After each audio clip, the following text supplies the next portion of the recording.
Welcome back. The recent Danforth shooting in Toronto gave rise to a discussion in the Muslim and broader community on an issue that unfortunately is still stigmatized: mental health. On our segment today, let's sit down and talk to Dr. Farah Islam. She completed her doctorate at York University in the field of epidemiology and her postdoctoral fellowship at the University of Toronto and the Centre for Addictions and Mental Health. She explores mental health and service access in Canada's racialized and immigrant populations and orients her community work around breaking down barriers of mental health and stigma. Farah, welcome to the show. Thanks so much for having me. So I want to first talk about, youth in general. What are some of the challenges that lead to them having mental health issues? So youth are at a particularly vulnerable time when it comes to mental health. About 50% of all lifetime cases of mental illness or addiction actually manifest before the age of 14, and then 75% of all cases before the age of 24. So do we know why that is? Because at 14, that sounds like a really young age. It is, just because the adolescent brain is going under a lot of growth, just maturation, just a lot is going on in the brain, and so it's particularly vulnerable at that time to assault and injury, and which makes the adolescent really vulnerable to mental illness and addiction at that time. And what are some of the other factors that sort of, they are going through this, but what are some of the actual factors that lead to poor mental health? Is it poor decision making that then leads to different, situations, or how does that work? That's true. That's definitely something that's associated during the time of youth.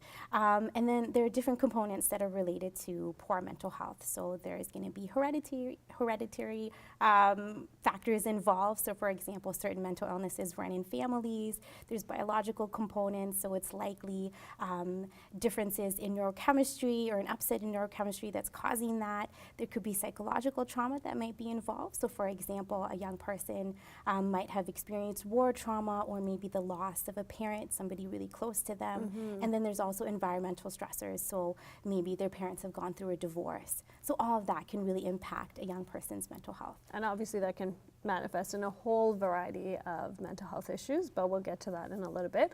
I want to focus now specifically on Muslim youth. So are the challenges that Muslim youth face when it comes to mental health, are they very similar to mainstream? Are there added challenges? How does that work?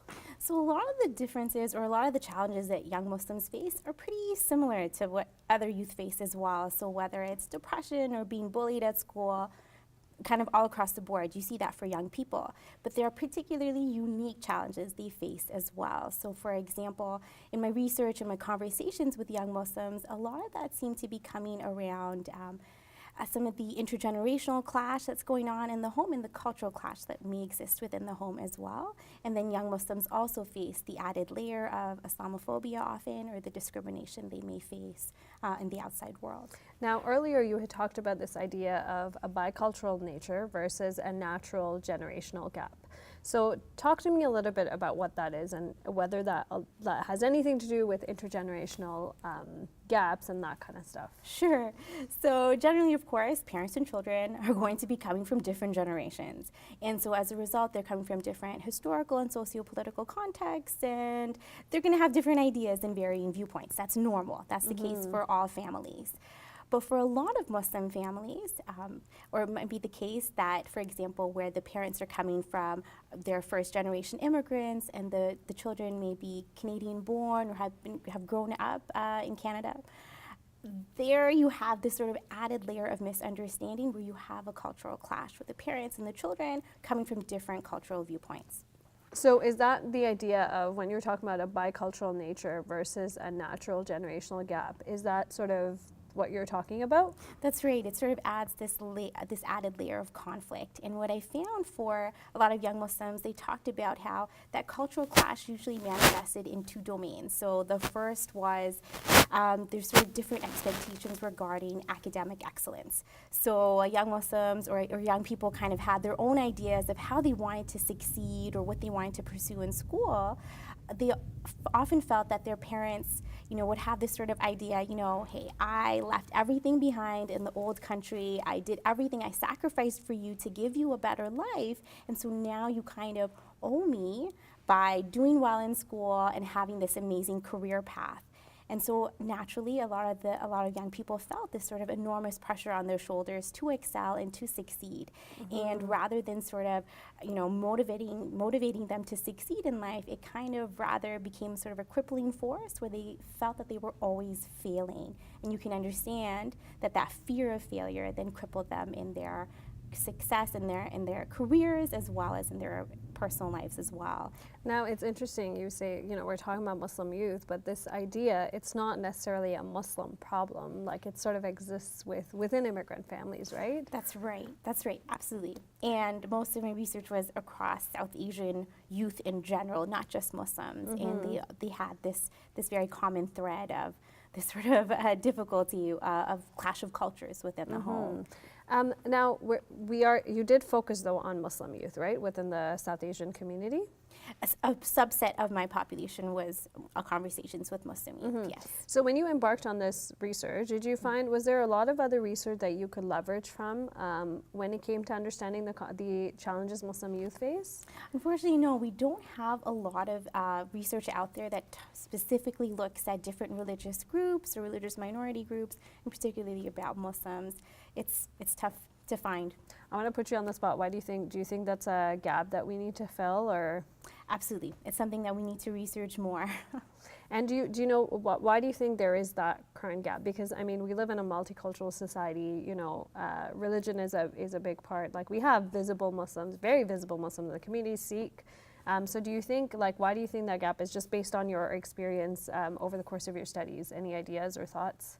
So since I'm an epidemiologist, a lot of times when we do these big population surveys, a lot of times we don't actually ask about religion, right? We'll ask perhaps about ethnicity or country of origin or birth, but for whatever reason, religion is often left out of the picture, and so it makes it impossible for researchers like us to actually glean that information. So when you did this research, do you think that area is now starting to sort of, people are realizing that maybe that's an area that we need to focus on? I think more and more just through events in the media, and I think people are starting to see that it's important to focus on religious minority identities and focus on Islamophobia and some of these different stressors that Muslims are facing. But I haven't seen enough of it in research really coming out. Well, hopefully that will change. Now I want to talk a little bit, so your research on the South Asian Muslim youth that you focused on particularly, did you find that I know we talked about Muslim youth having unique challenges, but did you find that with the population group you were working with, are there any additional challenges or issues that they face or that they're more prone to? For Muslim youth? Yeah. So the other domain I actually didn't get to talk on or touch on was that of interpersonal relationships, dating, and opposite gender interactions. That often too was causing a lot of the clash within the home. So for example, we're kind of told while we're growing up, don't talk to boys, don't talk to girls, they're bad, all this. And then suddenly, just a couple years later down the road, our parents are suddenly like, you have to get married right now. And so it's very confusing for a young Muslim growing up.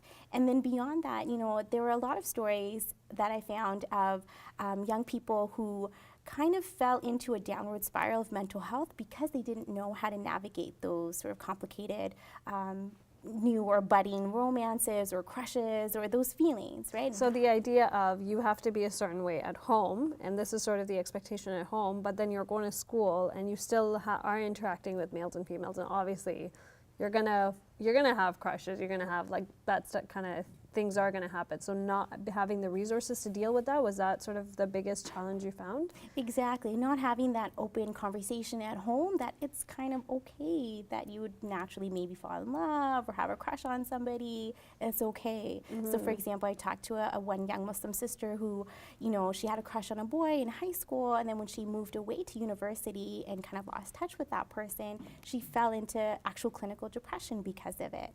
Had to pull herself out of university for a bit and go for counseling.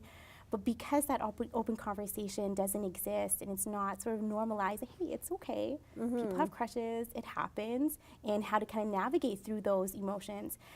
So a lot of young Muslims kind of feel left in the cold, and they don't have the tools really necessary to navigate interpersonal relationships. And did you find that those kinds of situations were also leading Muslim youth to get into things like, and this might shock some of our Muslim older parent viewers, but I think it's worth mentioning, you know, are those kinds of things also leading to things like drug addictions, you know, that things along those lines that we often think don't exist in the Muslim community? It totally exists. There were a lot of people I talked to that very openly talked about, you know, Muslims that they knew that were involved in, you know, whether it's drinking alcohol or marijuana, smoking, whatever the different drug addictions may be. It happens, and it's just, again, you know, adolescence or that young adult time. It's this time of incredible change and growth in the brain, and it again leads to poor decision making sometimes, risk taking. It's kind of associated with that time. And when we don't equip our young people with proper coping techniques to really deal with some of the stresses they might be facing, whether that's interpersonal relationships or academic stress, whatever it is, right? We kind of leave them in this difficulty and isolation where they may turn to things like drugs. So let's talk about the solutions, and maybe let's start with the first step of actually seeking help. Do you think that we have enough resources out there for young people to access the resources, and maybe also comment on what you heard from some of the young people that you spoke to? Sure. So I think young people are pretty savvy at navigating the mental health system, just because, you know, they can go on the web and they're able to use it. We have some really great mental health helplines, for example, really opening up, and we're seeing that from Muslim organizations really stepping up and trying to offer mental health resources. Yeah. But for young Muslims, for them, sort of the biggest barrier really happened to sort of be more of the mental health stigma that they saw from the community as well as from their parents or their grandparents, and trying to get through that hurdle of, well, I really need to seek help, or I'm stressed with this, or I need help coping with this, but I don't know how to seek outside help or tell my parents that I need to get this help. And that lack of support from that side was really what was often the barrier. So there's the gap between sort of accessing that support from a parental perspective and overcoming that. But what about from a community perspective? Let's say, you know, that some kids frequent the mosque. What about the role of the mosque? Did you find that youth had positive? I know you're smiling because I feel like I know the answer as well. But let's just ask: did you find that young people were having positive experiences with that, or their challenges? What was that like? There are some, and there are definitely good points to the mosque as well. We have to highlight there are a couple of great mosques out there in the city that are offering mental health counseling, not just from the imam, but also from a mental health professional, you know, in the mosque. That's a great way of opening up that conversation. Or they're having workshops or mental health panels, and really trying to, you know, lessen the stigma that we have within the community. And I think, just to mention, I think Nasiha is trying to do that outreach with a lot of mosques to sort of help break that, right? Exactly, which is fantastic. Sound Vision now has a texting helpline where if you're in crisis, you can actually get someone and text. Again, you know, young people, you have to talk to them in the language that they speak, right? So texting or online or an anonymous sort of way of actually seeking help is really important.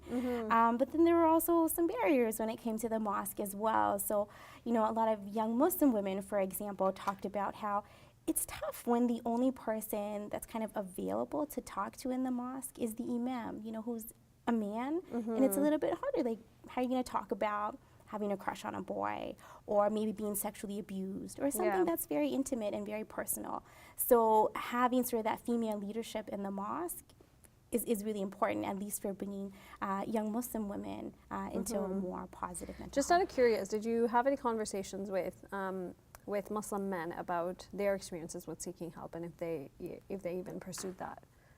That was a little bit more difficult. And another project I did, which was with Muslim adults mainly, they often did talk about how it was interesting, just because I surveyed them as well as interviewed participants, Bangladeshi immigrant and newcomer communities in Toronto. And I found that... Well, and was this, just to clarify for our viewers, was this exclusive to Muslims, or it was broader? So it was 80% Muslim, and then 20% of my population was Hindu as well. Okay. So most of them were Muslim, and it was interesting to find that, you know, while in the general population, it's usually that women are more comfortable talking about mental health or seeking help for mental health issues, or being just open about expressing their emotions. it was interesting to find that for that particular study, though it was a small sample, it was interesting that it was men that were actually statistically significantly more likely to be more open to seeking psychological help, which was really interesting, right? Yeah. And so when I talked to the community members in conversations, in interviews, why that might be the case, a lot of them said that sort of that burden or that brunt of shame is more on the woman. And so this idea of having to keep family secrets or family problems inside the home, that falls more on the woman, as in, you know, her doing anything could tarnish the reputation of the family, whereas a man is kind of more free from that blame. And so often men were more free to seek help or more open to the idea. And obviously, I'd also flag that that's obviously like a complete cultural, cultural, I don't know what you call it, but a cultural norm, unfortunately, that's just how the community perceives that. But so just as we wrap up, what are some of the ways that that you and I and individual communities and even Mosque can help break down some of these barriers? Sure. So one of the best ways to break down or dismantle mental health stigma, I know research has found this, is for people in the community, have brave souls to come out in the community to actually share their experiences, whether it's, people who everybody respects or looks up to, leaders in the community, to just talk about, hey, I faced these mental health struggles. I was lonely or I was depressed when I first moved to Canada, or I had to go seek mental health services, or I went to counseling, or marriage counseling, just simple things that they made, just to share their experiences of what it was like. And it just makes it not so scary for the rest of the community. Yeah. And for them to think, hey, you know what, that person had it. It could happen to me, or it could happen to my family member, and it's totally okay. And it just normalizes the whole process. Now, what about, I'll just say, obviously that's important, but I'll just say I know people who have been through stuff, but they're not comfortable sharing because there are a lot of triggers as well, right, for them to share that experience. So would you say, is it necessary to share the entire story? Is it enough to, come out into the community and just say, or even within a small group, to be like, okay, I saw mental health, it's okay. Is that kind of what you're thinking of, or? Absolutely. On a small scale, it's extremely, extremely helpful too. If you can even tell your family about it, that's actually more powerful in changing hearts and minds. And absolutely, there are incredible community repercussions. If you come out and talk about, hey, I have this mental illness, or I face this mental health struggle, community often will do things like blacklist you, or say no one's ever going to marry you, nobody's ever going to marry you into your family. So us, generally, as a community, we have to kind of do some soul searching and figure out what our fears are and stop some of that language, some of that negative language that we may say, whether it's in public spheres or in private spheres.